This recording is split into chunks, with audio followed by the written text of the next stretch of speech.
Hello મિત્રો, જય શ્રી કૃષ્ણ. આપ સૌનું સ્વાગત કરું છું મારા ચેનલની અંદર.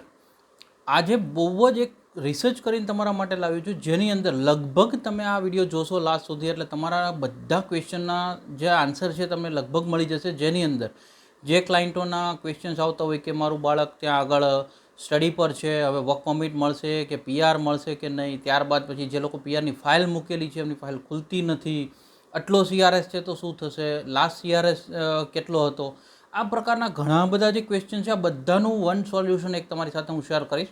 જેની અંદર હું તમારી સાથે આઈઆરસીસીનો જે ડેટા શેર કરીશ એ જોયા પછી તમે લોકો બી લગભગ 99% શ્યોર થઈ જશો. તમને એક વસ્તુ જાણવા મળશે કે એકચ્યુઅલી કેનેડા પીઆર જે છે એ કઈ બાજુ જઈ રહ્યું છે, કોને કોને કેનેડાનું પીઆર જે છે કોને કોને એ મળી શકે છે. આ બધા જે સવાલો જે છે એના તમને લગભગ આન્સરો ક્લિયર થઈ જશે. વિડીયોમાં આગળ વધતા પહેલાં જો ચેનલ પર નવા છો તો સબસ્ક્રાઈબ કરી દેજો અને નોટિફિકેશન ઓન રાખજો, જેથી આવી જ અપડેટ તમારી સાથે કન્ટિન્યુઅસલી શેર કરતા રહીશું.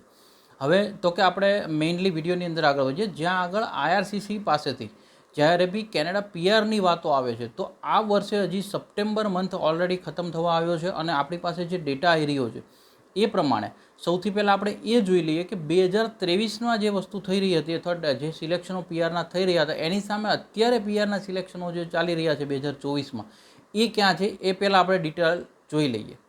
હવે તો કે લાસ્ટ યર 2023ની જો વાત કરીએ તો જાન્યુઆરીથી સપ્ટેમ્બર સુધી આઈઆરસીસી દ્વારા 29 ડ્રો રિલીઝ કરવામાં આવ્યા હતા, જેમાં એવરેજ આઈટીએ વધારે હતા બિકોઝ એક ડ્રોની એવરેજ જે આઈટીએ ઇસ્યુ કરવાની હતી એ 2974 જેવી, એટલે કે એપ્રોક્સિમેટલી 3000 જેવા આઈટીએ ઇસ્યુ કરવાના ડેટા સામે આવી રહ્યો છે. બટ 2024ની અંદર સપ્ટેમ્બર મહિના સુધી અત્યાર સુધીમાં 37 એક્સપ્રેસ એન્ટ્રીના ડ્રો થઈ ચૂક્યા છે. બટ એવરેજ જે નંબર સિલેક્ટ થઈ રહ્યા છે આઈટીએ જે કહી શકો એ 2249, એટલે કે એપ્રોક્સિમેટલી 2200થી 2300 આઈટીએની એવરેજ આવી રહી છે. જેની અંદર હું તમને વાત કરું અત્યાર સુધીમાં એક્સપ્રેસ એન્ટ્રી દ્વારા 2024માં સપ્ટેમ્બર મહિના સુધીની અંદર 84,874 આઈટી ઇસ્યુ કરવામાં આવ્યા છે, જ્યારે 2023ની અંદર સંખ્યા જુઓ તો 81,948 આઈટી ઇસ્યુ થયા હતા સપ્ટેમ્બર મહિના સુધીમાં. તો એની સામે એટલીસ્ટ 2000ની સંખ્યા જે છે આની અંદર વધારે છે.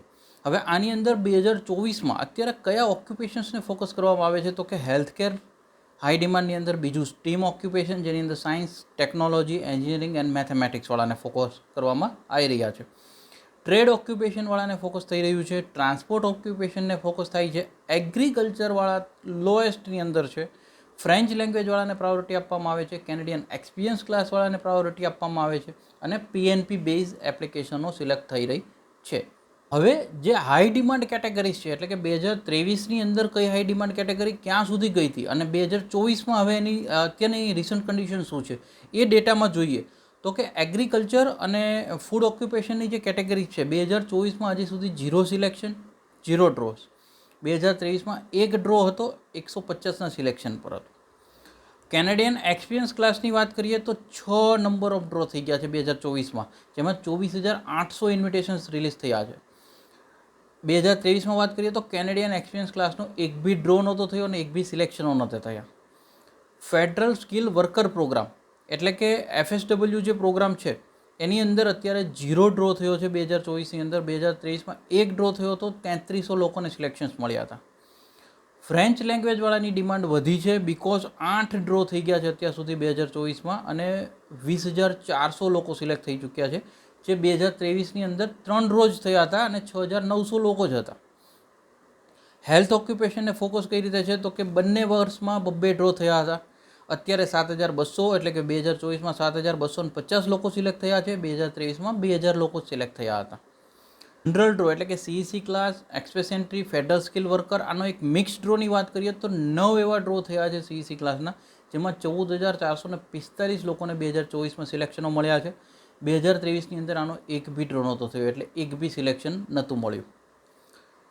પીએનપીની જો વાત કરીએ તો 8 ડ્રો થઈ ચૂક્યા છે હજી સુધી, 10,554 લોકો સિલેક્ટ થયા છે. લાસ્ટ યરની વાત કરીએ તો 4 જેવા ડ્રો થયા હતા અને જ્યાં આગળ 2848 લોકોને સિલેક્ટ કરવામાં આવ્યા હતા. સ્ટીમ ઓક્યુપેશનનો એક ડ્રો થયો છે 2024માં, 2023માં બી એક ડ્રો થયો હતો. અત્યારે જે 2024 છે એમાં 4500 લોકો સિલેક્ટ થયા છે અને 500 લોકો જે છે 2023માં સિલેક્ટ થયા હતા. ટ્રેડ ઓક્યુપેશન એક ડ્રો થયો 2024માં, 1800 લોકોને સિલેક્શનો મળ્યા. 2023માં એક ડ્રો થયો હતો અને 1500 લોકોને સિલેક્શન મળ્યા હતા. ટ્રાન્સપોર્ટવાળાની જો વાત કરીએ તો એક ડ્રો થયો, 975 લોકોને સિલેક્શન મળ્યા છે. જે લાસ્ટ યરની વાત કરીએ તો એક ડ્રો થયો હતો અને 1000 લોકોને આઈટી ઇસ્યુ કરવામાં આવ્યા હતા. હવે તો કે આની અંદર 3 કેટેગરી સૌથી હાઈ ડિમાન્ડમાં દેખાઈ રહી છે, જેની અંદર હું વાત કરું તો ફ્રેન્ચ લેંગ્વેજવાળાની પ્રાયોરિટી વધી છે, હેલ્થ ઓક્યુપેશનવાળાને ફોકસ કરી રહ્યા છે અને પીએનપીવાળાને સિલેક્શનો વધી રહ્યા છે.